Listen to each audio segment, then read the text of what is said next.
Muy favorecidos, queridos hermanos.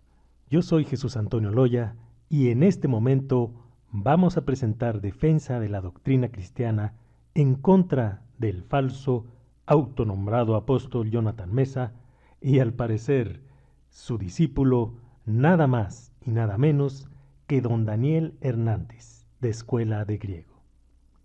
Sin más dilación, vamos a entrar en contexto. A lo largo de la historia, el común de la cristiandad hemos creído que cuando Cristo murió y bajó al Hades, fue a predicar a los espíritus encarcelados, tal y como se menciona en Primera de Pedro 3, del 18 al 20. Sin embargo, en toda la historia del cristianismo, solo un falso maestro se ha atrevido a declarar que Cristo bajó al Hades para ser torturado en el lago de fuego, como un impío. Este falso maestro es Jonathan Mesa, el autonombrado apóstol de Jesucristo y Elías que habría de venir. Pongamos atención al siguiente video. O sea, cuando él bajó al Seol, el Seol es un equivalente a Hades, es un equivalente a infierno. Seol en hebreo, Hades en griego, infierno en latín. Lugar de tormento. Me encontraron las angustias. No lo encontraron con un púlpito para predicar. No lo encontraron para que proclamara ninguna victoria. Jesús no bajó victorioso. Jesús descendió en categoría de pecador. Él fue contado con los pecadores. Él bajó a sufrir. Pues él tenía que ir al infierno y sufrir precisamente para que yo no tenga que ir a ese lugar. Es que no es que me alegro, que qué bueno que sufrió, no. Gracias, Señor Jesús, porque sufriste 3 días y 3 noches y al tercer día resucitaste de entre los muertos para que yo sea salva. Sino tal como lo mencionas, la alegría es que él pagó la cruz y pagó el infierno. Esa es la respuesta. ¿Qué hizo el Espíritu de Cristo esos 3 días y 3 noches? ¿Qué es lo que hizo? Sufrir. Así es. Bueno, pues resulta que Jonathan Mesa no es el único que predica que Cristo fue torturado en el infierno cuando murió y su espíritu bajó al Hades. Ahora, Daniel Hernández, de Escuela de Griego, también está predicando exactamente lo mismo. Pongamos atención al siguiente video, donde don Daniel critica a los que pensamos que Cristo consumó su obra en la cruz, tal y como nos enseña Juan en su capítulo 19, versículo 30.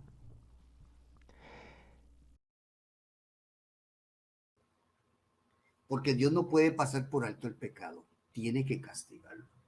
Y encontró en quien colocar todo nuestro pecado, o sea, toda nuestra culpabilidad sobre él. Por eso es que fue latigado o azotado, fue crucificado y fue al Hades.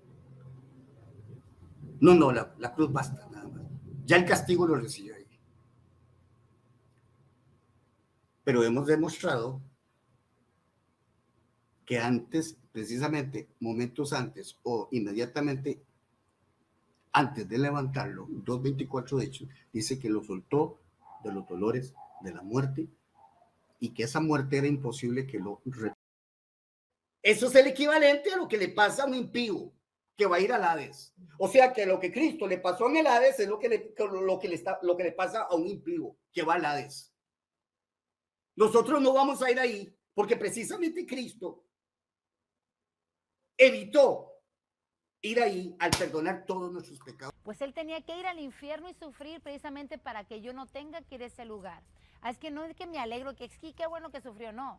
Gracias, Señor Jesús, porque sufriste 3 días y 3 noches y al tercer día resucitaste de entre los muertos para que yo sea salva. Eso es el equivalente a lo que le pasa a un impío que va a ir al Hades. O sea que lo que Cristo le pasó en el Hades es lo que le pasa a un impío que va al Hades. Nosotros no vamos a ir ahí porque precisamente Cristo evitó ir ahí al perdonar todos nuestros pecados. Tanto para Jonathan Mesa y su discípulo Daniel Hernández, Cristo no consuma su obra en la cruz. La cruz era apenas el inicio de sus tormentos para este par de falsos maestros, porque aún no bajaba al Hades, en donde Cristo sería torturado en el lago de fuego durante 3 días y 3 noches. ¿Se dan cuenta? Ahora don Daniel infiltra la herejía de Jonathan Mesa, enseñando que Cristo bajó al Hades para ser atormentado como un impío.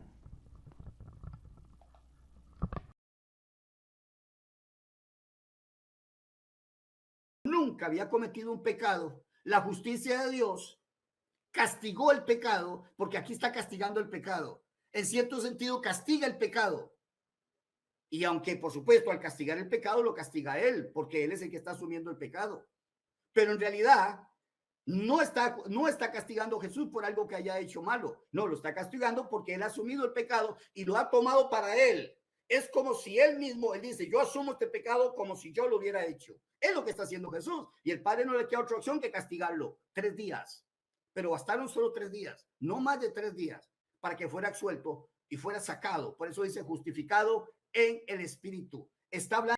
En una ocasión tuve un éxtasis espiritual, por supuesto, donde yo hablé con Jesucristo, una de las experiencias más formidables que he tenido, y hablé con Él acerca de los padecimientos completos del Cristo y de su resurrección por nuestra Madre Espíritu Santo. Después un aparato se puso entre mi Biblia y yo, y ese aparato flotando se puso entre la Biblia y yo no entendía qué era eso, hasta que ese joven que después supe que era Jesucristo me dijo que ese aparato era la intérprete, y la intérprete, es decir, la persona del Espíritu Santo es la que puede interpretar esos códigos, esas cosas que vienen entre letra y letra, que ningún seminario, instituto bíblico, mucho menos la hermenéutica, te podrá enseñar.